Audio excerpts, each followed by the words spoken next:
পানি বৃদ্ধির কারণে মানিকগঞ্জের ধলেশ্বরী ও কালীগঙ্গা নদীর তীরবর্তী এলাকায় দেখা দিয়েছে ভাঙন। এতে নদীতে বিলীন হচ্ছে বাড়িঘর, ফসলি জমি ও রাস্তাঘাট। ভাঙন আতঙ্কে নির্ঘুম রাত কাটাচ্ছেন নদীপাড়ের মানুষেরা। ভাঙন রোধে দ্রুত ব্যবস্থা নেওয়ার আশ্বাস দিয়েছে প্রশাসন। মানিকগঞ্জ প্রতিনিধি রিপন আনসারের রিপোর্ট জানাচ্ছেন ফারিয়া হাফিজ নিঝুম।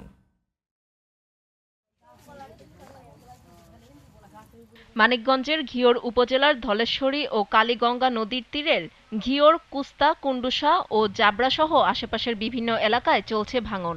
নদীতে বিলীন হয়েছে অনেক ঘরবাড়ি ও রাস্তাঘাট সহ ফসলি জমি। বেশি ক্ষতির মুখে চর কুসুন্ডা গ্রামের মানুষ। নিরাপদ আশ্রয় হারিয়ে ভাসমান জীবনযাপন করছেন অনেকে। এলাকাবাসী বলছে, বালুভর্তি বালখেডের ঢেউ আঘাত হানছে নদী তীরের প্রতিরক্ষা বাঁধে।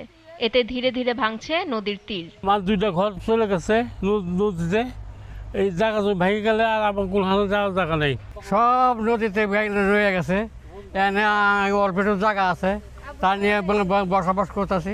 সামনে জমি আসলে জমি ভাঙে গেছে, এখন বাসাটুকু যদি ভাঙে যায় তাহলে কই থাকবো আমরা। নদী ভাঙন যেভাবে ধানের থাইলের কাছে গেছে, আমরা ওইভাবে ধানের চারা উঠে নিতেছি, ধানের ক্ষতি হইতেছে। এই জন্য আমাদের সরকারের কাছে চাই যাতে এখানটা বাইন্দা একটা রাস্তা করে দেয়, পোলাপান যাতে শান্তি মতো স্কুল কলেজে যাইতে পারে। নদী তীরবর্তী এলাকার ভাঙন প্রতিরোধে কাজ চলছে বলে জানালেন পানি উন্নয়ন বোর্ডের এই নির্বাহী প্রকৌশলী। ধলেশ্বরী নদীতে চলতি বর্ষা মৌসুমে অনেকগুলো ভাঙন দেখা দিয়েছিল। আমরা তাৎক্ষণিক ব্যবস্থা গ্রহণ করে মানুষের জানমাল অনেকাংশেই রক্ষা করতে পেরেছি।